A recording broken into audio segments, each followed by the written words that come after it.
তো বন্ধুরা, এই মুহূর্তে সবচেয়ে গুরুত্বপূর্ণ আপডেট তোমাদের সাথে শেয়ার করতে চলেছি, ওবিসি কেস আপডেট। তো আমরা সকলে জানি যে আমাদের রাজ্য থেকে 2010 সালে ইস্যু করা প্রায় 66 ক্যাটাগরির ওবিসি সার্টিফিকেট কিন্তু বাতিল হয়েছে, এবং এরই পরিপ্রেক্ষিতে আমাদের রাজ্যের সমস্ত রিক্রুটমেন্ট কিন্তু বন্ধ রয়েছে। প্রাইমারি, ডাব্লিউপি এবং মানে অন্যান্য সমস্ত রিক্রুটমেন্ট।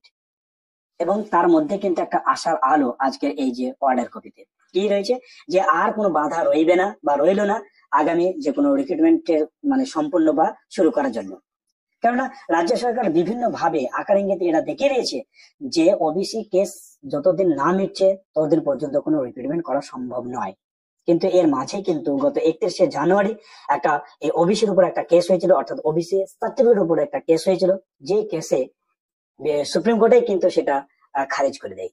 এবং সেখানে একদম সুন্দরভাবে উল্লেখ করে দিয়েছে, অর্থাৎ ডিভিশন বেঞ্চ অর্থাৎ হাইকোর্টের ডিভিশন বেঞ্চের যে অর্ডার দিয়েছে সেই অর্ডারটাই কিন্তু বলবৎ থাকবে। অর্থাৎ ওবিসি সার্টিফিকেট যে বাতিল, সেটা কিন্তু বাতিলটাই কিন্তু বহাল থাকছে। এটা কিন্তু 31শে জানুয়ারি একটা কেস হয়েছিল।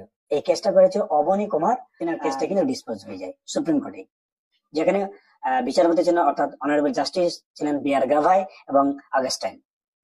তাহলে মূল যে কেস অর্থাৎ ডিভিশন বেঞ্চে একটা কেস চলছে, সুপ্রিম কোর্টে একটা কেস চলছে, যার মূল যে কেস রয়েছে আগামী 18 ফেব্রুয়ারিতে হিয়ারিং।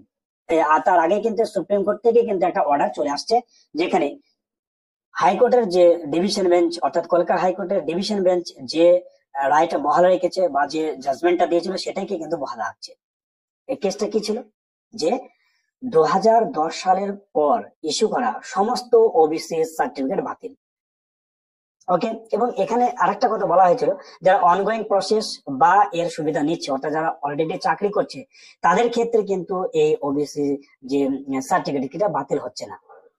এবং এর বিরুদ্ধে অর্থাৎ বিরুদ্ধে বলতে গোটা যে ওবিসি সার্টিফিকেট যে বাতিলের বিরুদ্ধে রাজ্য সরকার সুপ্রিম কোর্টে যায়, এবং সুপ্রিম কোর্টে দীর্ঘদিন ধরে বিচারাধীন চলছে। মানে তারিখের পর কিন্তু এটা শুনানি কয়েকটা হয়েছে, তারপর আর শুনানি হয়নি। এবং এই শুনানি যতদিন না পর্যন্ত কমপ্লিট হচ্ছে অর্থাৎ রায় যতদিন না পর্যন্ত বাইর হচ্ছে ততদিন কিন্তু রাজ্য সরকার কোনো ধরনের রিক্রুটমেন্ট করবে না, এটা কিন্তু বলে দিয়েছে। প্রাইমারি বলো, ডাব্লিউবি বলো, সমস্ত recruitment.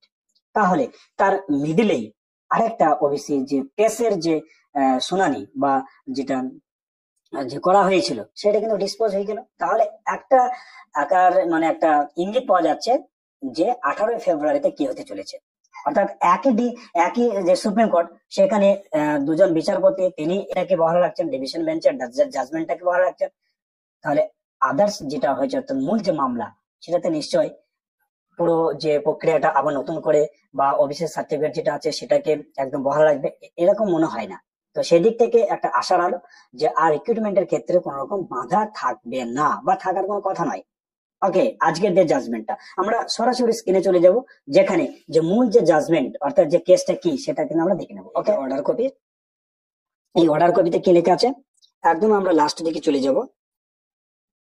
We are not inclined to interfere with the imposed judgment and order passed by High Court. অর্থাৎ হাইকোর্টের যে অর্ডার দিয়েছে সেই অর্ডারের প্রতি আমাদের কোনো ইন্টারফেয়ার আমরা করতে চাই না। Okay, the special leave petition is accordingly dismissed, এবং যে পিটিশনের যে স্পেশাল যে লিভ পিটিশন সেটা ডিসমিসড করা হয়েছে। Pending application if any shall stand dispose. এখান থেকে আমরা পরিষ্কার বুঝতে পারছি যে ওবিসি যে ম্যাটারটা আজকে এই ধরনের রায় হতে চলেছে, এবং সেখানে যে আগামী যে রিক্রুটমেন্ট সেই রিক্রুটমেন্টে কিন্তু এইবার গতিটা পাবে।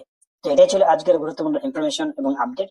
যদি তোমাদের কাছে ভিডিওটি ভালো লেগে থাকে অবশ্যই লাইক, কমেন্ট, চ্যানেল নতুন হলে অবশ্যই নোটিফিকেশন রাখবে। ভালো থাকবে, সুস্থ থাকবে।